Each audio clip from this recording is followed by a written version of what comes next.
ओम नमो भगवते वासुदेवाय नमः। 5वां अध्याय, जिसमें नारद मुनि का वेद व्यास को यह बात समझाना कि तुम हरिचरित्र का एक पुराण बनाओ और व्यास जी से अपने पिछले जन्म का हाल कहना। नारद मुनि ने व्यास जी को चिंता में देखकर कहा कि इस समय तुम बड़े सोच में दिखाई देते हो। जिस तरह किसी मनुष्य को कोई कठिन कार्य आने पर उससे वह काम नहीं हो सकता तो हार मानकर उसकी चिंता करें, सो तुमने एक वेद के 4 वेद बनाकर महाभारत व सहस्त्र पुराण तैयार किए, जिस पर भी तुमको उसका बोध नहीं हुआ। यह वचन सुनकर वेद व्यास बहुत प्रसन्न हुए कि इन्होंने मेरे मन की बात को जान लिया। फिर व्यास जी अपनी चिंता का हाल नारद मुनि से कहकर बोले कि आप दिन रात परमेश्वर के भजन में लीन रहते हैं, सो दया करके ऐसा उपाय बतलाइए जिसमें हमारा मन शुद्ध हो जाए। यह बात सुनकर नारद मुनि बोले कि हे व्यास जी, जिस तरह तुमने महाभारत और सहस्त्र पुराण में परमेश्वर का गुणवाद थोड़ा सा लिखकर यज्ञ, तप, तीर्थ, दान और व्रत, लड़ाई, देवता और संसारी मनुष्य का हाल वर्णन किया है, उस तरह कोई पुराण निर्मल लीला और यश आदि पुरुष भगवान का मन लगाकर नहीं बनाया। इस कारण तुम्हारे चित्त को संतोष नहीं हुआ। परमेश्वर की लीला के सिवा दूसरे पुराण के पढ़ने व सुनने में परिश्रम बहुत व लाभ थोड़ा होकर सदा उसका फल स्थिर नहीं रहता। वह सुख थोड़े दिन भोग कर फिर जन्म लेना पड़ता है। श्री परमेश्वर की कथा में मन लगा जाने से जितना फल व सुख प्राप्त होता है उसका हाल वर्णन नहीं हो सकता। जिन लोगों को संसार में अनेक तरह के डर व दुख लगे रहते हैं, वह सब व्रज रूपी हरि कथा सुनने और पढ़ने से छूट जाते हैं। इसलिए जिस पुराण और भजन में परमेश्वर की लीला और नाम लिखा हो, उसी को उत्तम समझना चाहिए।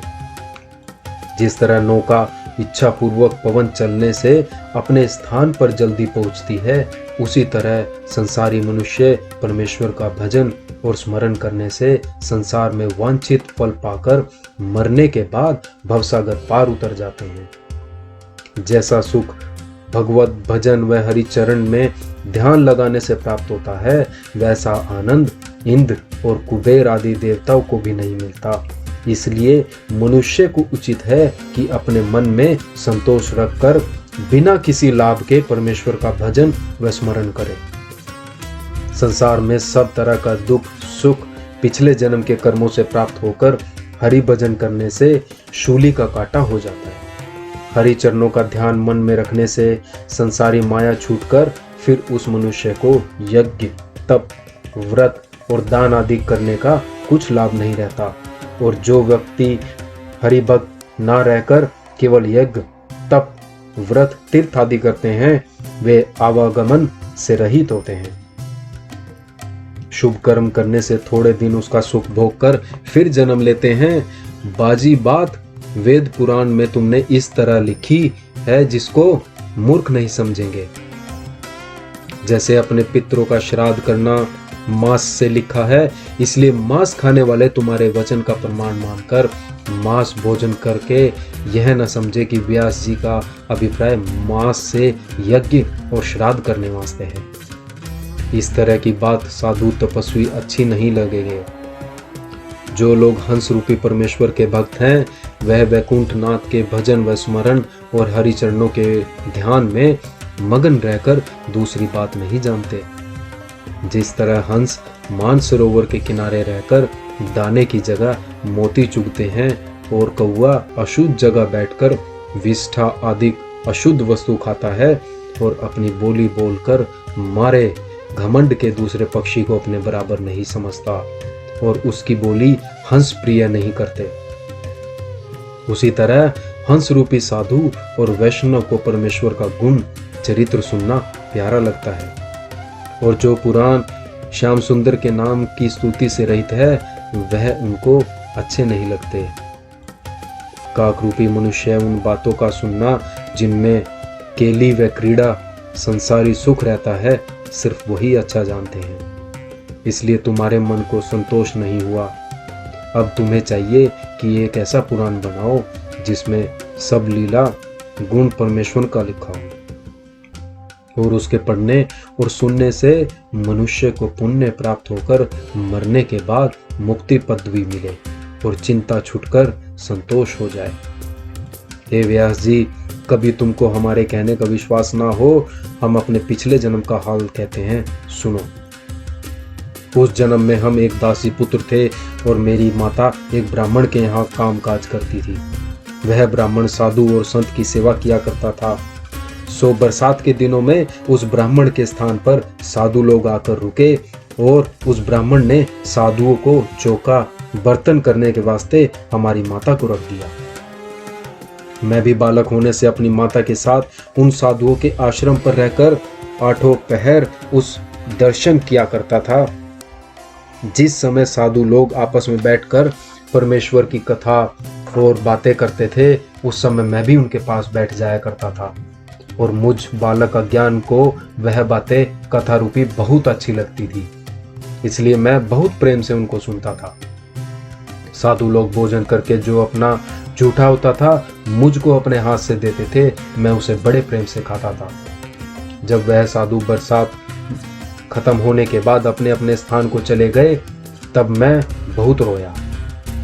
मुझको यह इच्छा हुई कि मैं भी इनके साथ चला जाऊं। तब उन्होंने मेरे ऊपर कृपा करके कहा कि हम तुझे मंत्र पढ़ाते हैं, उसको तू जपा कर। फिर वह लोग मुझे 12 अक्षर का मंत्र उपदेश करके अपने स्थान को चले गए। मैं उस मंत्र को जप कर साधुओं की आज्ञा प्रमाण श्री कृष्ण, बलराम, प्रद्युम्न और अनिरुद्ध के चरणों का ध्यान करने लगा। जब उन साधुओं का जूठा खाने और मंत्र जपने से मुझे ज्ञान उत्पन्न हुआ, तब मन में यह विचार किया कि वन में जाकर परमेश्वर का भजन करूं, यहाँ किस वास्ते पड़ा हूं। पर मेरी माता मुझसे बड़ा स्नेह रखकर एक क्षण भी मेरा साथ नहीं छोड़ती थी, इसलिए मैं उसको अकेले छोड़कर कहीं नहीं जा सकता था। सो परमेश्वर ने मेरे मन का हाल जानकर ऐसा संयोग किया कि हमारी माता सांप काटने से जो उसी ब्राह्मण के वास्ते दूध दुहाने जाती थी, राह में मर गई। जब लड़कों ने आकर हमसे यह हाल कहा, तब मैंने बहुत प्रसन्न होकर मन में विचारा कि देखो परमेश्वर ने संसारी मोह माया से मुझे छुड़ाया। यह विचार कर मैं उसी समय, जबकि मैं 5 वर्ष का था, वहां से उत्तर दिशा को बड़ी बड़ी नदी, नाले, पहाड़ लांघता हुआ एक वन में चला गया। वन में बहुत से शेर, भालू, हाथी आदि पशु मुझे दिखाई दिए, पर भगवान की कृपा से मेरे को कुछ डर नहीं हुआ। मेरा ध्यान परमेश्वर के चरणों में लगा था, इसलिए मुझे कुछ भूख और प्यास भी नहीं लगी। जब मैं बहुत दूर एक वन में, जहां मनुष्य आदि का आवागमन नहीं हो सकता, वहां पहुंचा, वहां एक वृक्ष पीपल का नदी किनारे देखा। जब मैंने उस वृक्ष के नीचे जड़ पर बैठकर परमेश्वर के स्वरूप का ध्यान किया, तब भगवान ने दिव्य रूप मुझको ध्यान में ऐसा देख पड़ा कि मनुष्य सुंदर, जिसके मुखारविंद का प्रकाश सूर्य से भी अधिक था। चतुर्भुजी मूर्ति, शंख, चक्र, गदा, पद्म अपने हाथों में लिए, पीतांबर और वैजंती माला धारण किए, किरीट और मुकुट, कुंडल कानों में पहने, श्याम स्वरूप, कमल नयन, लंबी भुजा, घुंघराले बाल, तापहारणी दिखलाई दिए। उस रूप को देखते ही मैंने बहुत प्रसन्न होकर चाहा कि इसी रूप को देखता रहूं। जब वह स्वरूप मेरे ध्यान से लुप्त हो गया और मैं बड़ा सोच करके रोने लगा, तब यह आकाशवाणी हुई कि तू चिंता छोड़कर मेरे भजन में लीन रह। तेरे मन में अधिक प्रीति उत्पन्न होने के वास्ते हम एक बार फिर दर्शन देंगे। दूसरे जन्म में फिर हमारा दर्शन पाएगा। तू मेरे निज भक्तों में होकर मेरी कृपा से तुझको अपने पिछले जन्म का वृतांत याद रहेगा। ओम नमो नारायण।